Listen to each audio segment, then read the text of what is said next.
Match শুরুর আগেই আর্জেন্টিনাকে সতর্ক বার্তা দিয়ে রেখেছে কানাডার কোচ। কোপার এবারকার সেমিফাইনাল নাকি তাদের জীবনের সেরা ম্যাচ হতে যাচ্ছে, অথচ তিনি জানেনই না তার দলকে হারানোর জন্য আর্জেন্টিনার 3 তারকাই যথেষ্ট। ফরওয়ার্ড লাইনের 3 খেলোয়াড় দিয়েই কানাডার বিপক্ষে ম্যাচ বের করে আনতে পারবে আলবিসেলেস্তারা। কানাডাকে হারানোর জন্য স্কালোনির এই 3 খেলোয়াড়কে নিয়ে বানানো ছকের বিস্তারিত জেনে নেব প্রতিবেদনে। আর্জেন্টিনার 3 স্ট্রাইকারই যথেষ্ট সেমিফাইনালের মঞ্চে কানাডাকে হারানোর জন্য। মেসি, আলভারেজ আর মার্তিনেজ যেভাবে ছন্দে আছেন তাতে টানা দ্বিতীয়বারের মতো কোপার ফাইনালে ওঠা আলবিসেলেস্তাদের জন্য সময়ের ব্যাপার মাত্র।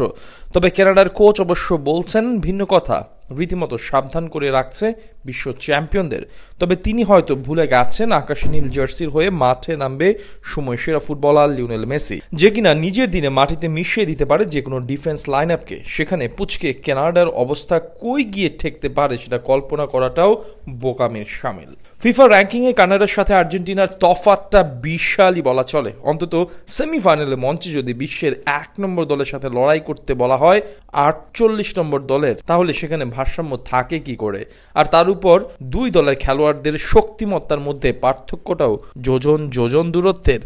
মেসি, ডিমারিয়াদের সামনে দাঁড়ানোর মতো ক্ষমতাই নেই কানাডার। কোপা আমেরিকার এবারের আসরের গ্রুপ পর্বেও 2 দলের লড়াইয়ে দেখা গিয়েছিল সেখানে হেসে খেলে জয় তুলে নিয়েছে স্কালোনির শিষ্যরা। কানাডাকে কোনো রকমের পাত্তাই দেয়নি মেসি, মার্তিনেজরা। 2-0 গোলের ব্যবধানে জয় নিয়ে মাঠ ছেড়ে আলবিসেলেস্তারা মূলত আর্জেন্টিনার ফরওয়ার্ড লাইনের কাছে এদিন হার মানতে হয় কানাডাকে, কেননা গোল স্কোরারের দুজনই ছিলেন ফরওয়ার্ড লাইনের খেলোয়াড়। ম্যাচের শুরু থেকে খেলা আলভারেজ প্রথমে গোল দিয়ে লিড এনে দেয় আর্জেন্টিনাকে। ম্যাচের শেষ দিকে আবারও গোল স্কোর করে বসে আর্জেন্টিনার ফরওয়ার্ডই। তবে এবার অবশ্য স্কোরশিটে নাম লেখান আলভারেজের পরিবর্তে নামা লাউতারো মার্টিনেজ। বলা যায় ফরওয়ার্ড লাইনকে সামলাতে হিমশিম খেতে হয়েছে আলফানসো ডেভিজের দলকে।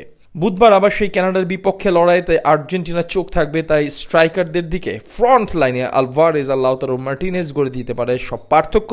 আবার দুজনেই আছেন দারুণ ছন্দে। আলভারেজ এই কানাডার বিপক্ষে গোল দিয়েই তার কোপায় গোল যাত্রা শুরু করেছিলেন। অন্যদিকে লাউতারো মার্টিনেজ তো আছেন ক্যারিয়ার সেরা ফর্মে। 4 ম্যাচে ইতিমধ্যেই 4 গোল দিয়ে দিয়েছেন লাউতারো। এবারের আসলে সর্বোচ্চ গোল স্কোরের তালিকায় আছেন 1 নম্বরে। যদিও 4 ম্যাচে মাত্র 186 মিনিট মাঠে ছিলেন লাউতারো। এতেই বোঝা যায় প্রতিপক্ষের গোলবারের সামনে কতটা গোলের ক্ষুধা রয়েছে এই ফরওয়ার্ডের। এদিকে আলভারেজ আর মার্তিনেজকে বলের যোগান দেওয়ার জন্য তো মাঠে আছেন লিওনেল মেসি, যার বাঁ পায়ের জাদুতে বিমোহিত গোটা ফুটবল বিশ্ব।